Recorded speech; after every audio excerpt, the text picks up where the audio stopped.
everyone. Thanks for joining us on 10 Tampa Bay Plus. I'm meteorologist Colleen Campbell.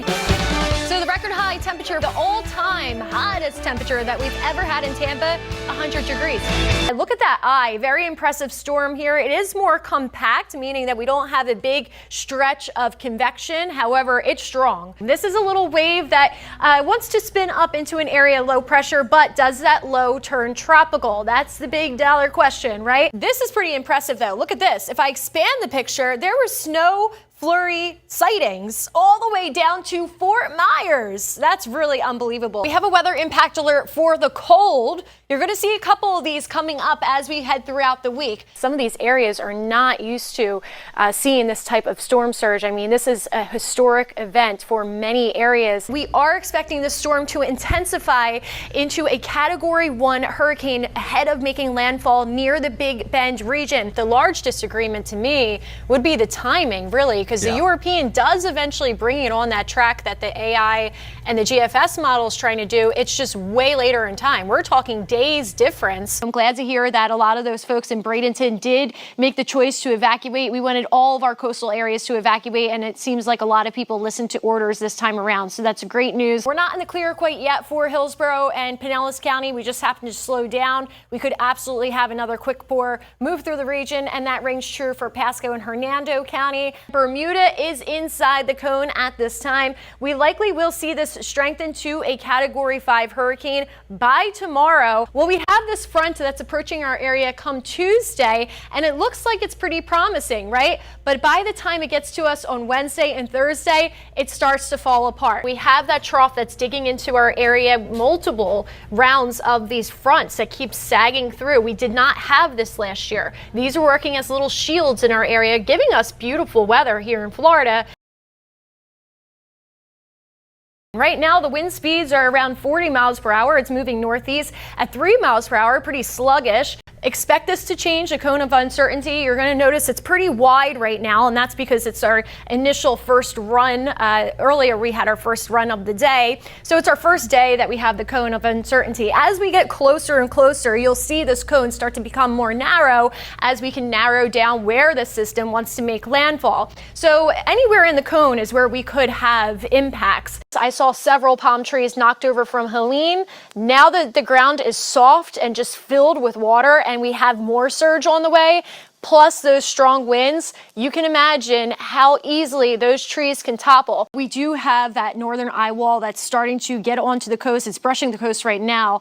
The center of the eye is about 40 miles offshore from Sarasota, so we're getting pretty close to landfall here. The highest impact will be stretching from coast to coast here as Milton continues to move onshore, because don't forget, even as this storm does weaken past that Category 3 status, once it moves on land, these systems weaken very quickly. But this red area right here will have winds 95 to 110 possible. So again, if you have that wind report coming into your region, you need to treat it seriously.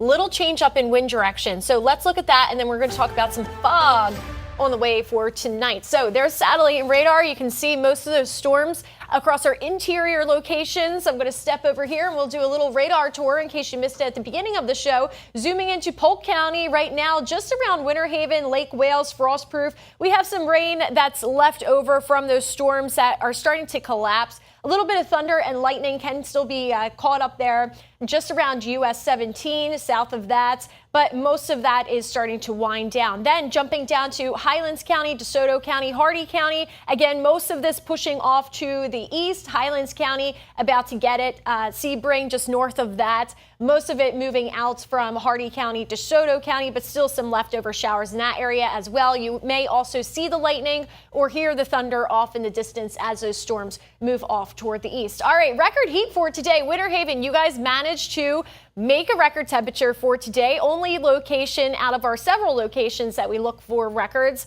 The last couple of days, places like Tampa, St. Pete, Brooksville, all have been hitting the records. Today, they did not. It was Winter Haven, 88. tying the previous record of 88 back in 2023. So not a long-standing record, but yeah, we have another one for the books. Temperatures right now still showing very warm conditions, 82 currently in Lakeland. Winter Haven now at 69 because we had rain in the area, so that's some rain-cooled air out there. Bartow at 70. We still have a lot of upper 70s jumping closer to the coast now. St. Petersburg, Newport Richey, Wesley Chapel, all in the upper 70s at this time. Also, the Gulf temperature has jumped up as well to 72. That's great for any northerners that are visiting. Definitely some water that they don't mind dipping their toes in. For tonight, 67 for that overnight low. Again, most of the rain across our interior locations right now starting to wind down.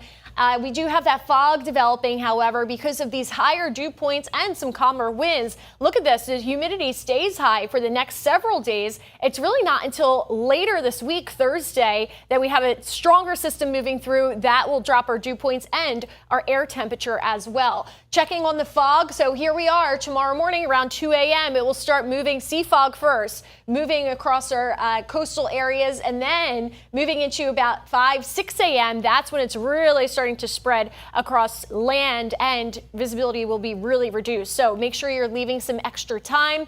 Boaters, have your hazard lights on and just take it slow. If you can avoid going out early in the morning just to kind of dodge the fog, that's great. But some of you, yeah, it's Monday and you got to go back to work, right? With the time change on top of that, no fun. All right, so the weather impact alert 2 a.m. to 10 a.m. because of the fog tomorrow morning. We may trim that if we see some improvement before 10 a.m., but I think it's going to linger for quite some time, especially closer to the coast. The impact would be patchy to dense fog, reduced visibility, especially during the morning commute when everybody's trying to get to work and school. What you need to do, make sure you leave that extra space and slow down. Use your low beams. Don't use your high beams. It actually reflects off the water molecules suspended in the air more, making it harder to see. Futurecast going into tonight, again, all of that rain pushing off to the east, starting to wind down here overnight into tomorrow morning. Besides the fog, it is a quiet start. By lunchtime, beautiful sunny skies. Temperatures are heating up at this point. And as we enter into about 5 o'clock or so, that's when we will start seeing those showers spring up again, mainly across the interior. Nothing major. Again, these rain chances have been getting lower and lower day by day. 7-day forecast here. Besides tomorrow's weather impact alert, we may have a few more of those pop up for the morning just because we have the similar conditions for Tuesday, Wednesday. So beware. Foggy mornings possible next couple of mornings. Thursday and Friday, we get a bigger system that will bring more beneficial rain. Looking forward to it. And then some cooler temperatures by Friday. We quickly heat back up next weekend.